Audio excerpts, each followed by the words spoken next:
إن مرض الاكتئاب من الأمراض الخطيرة جدا، والذي يجب أن نفرق بينه وبين الحزن بشكل واضح، لأن الاكتئاب من الممكن أن يؤدي إلى ما هو أسوأ بكثير، فقد يجعل الشخص يتخذ قرار إنهاء حياته بين عشية وضحاها، وذلك على عكس الحزن الذي مهما بلغ من الشدة إلا أنه يظل تحت السيطرة ما دام لم يتحول بعد إلى مرحلة الاكتئاب.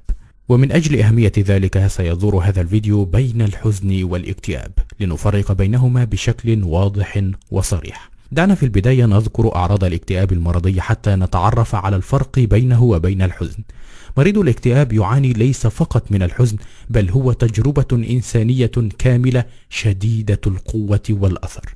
أعراض الاكتئاب تتمثل في الحزن الدائم طوال الوقت، فقدان الشغف والمتعة بالأشياء التي كانت تسعدك من قبل، اضطرابات في النوم إما زيادة أو نقصان، فالحالتين هما من أعراض الاكتئاب، صعوبة واضحة جدا في التركيز، إحساس دائم بالذنب وتأنيب الضمير، فقدان الشهية أو زيادتها كلاهما أيضا من أعراض الاكتئاب، شعور بفقدان الأمل واليأس من كل شيء. وليس آخرا من أعراض الاكتئاب، قد يعاني مريض الاكتئاب من أعراض جسدية كثيرة. أما الأعراض الأخطر على الإطلاق فهو أفكار انتحارية ورغبة في إنهاء الحياة.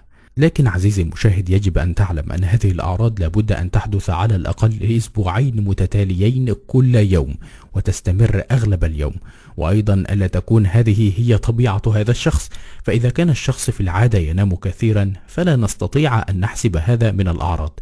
فإذا وجدت نفسك تعاني من الاكتئاب ولا تدري ماذا تفعل، وحاولت جاهدا الخروج من هذه الحالة ولم تفلح، فعليك باللجوء لطبيب نفسي يساعدك، ولا تتحرج من هذا أبدا. إن المرض النفسي مثله مثل المرض العضوي، يحتاج إلى استشارة مختص والالتزام بالقرص العلاجي حتى يتعافى المريض ويتجاوز مرضه. الاكتئاب واحد من أشهر الأمراض على مستوى العالم وأكثرها تأثيرا على حياة الأفراد، لذلك لا بد من تدخل الطبيب النفسي لمساعدة من يعاني من الاكتئاب. ذكرنا أعراض الاكتئاب المرضية، أما الحزن الطبيعي فهو أمر آخر تماما.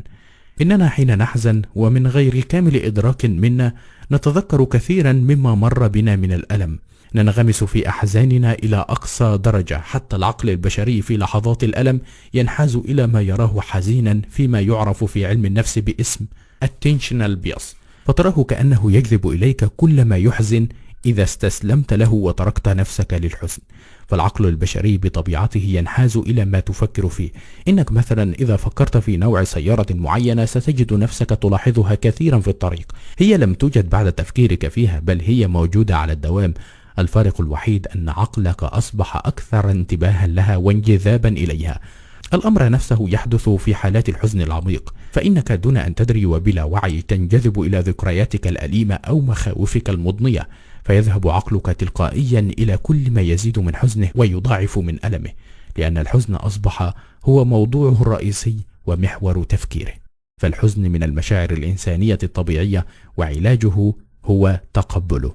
فلا تحزن من حزنك ولا تصارع حزنك، لا تشعر بأنه نهاية الكون وأنك ستظل كذلك، إنما هي مشاعر طبيعية لم يسلم منها حتى الرسول صلى الله عليه وسلم حين قال: إن القلب لا يحزن وإن العين لتدمع، ولكن هنا موضع القوة والصبر، ولا نقول إلا ما يرضي ربنا.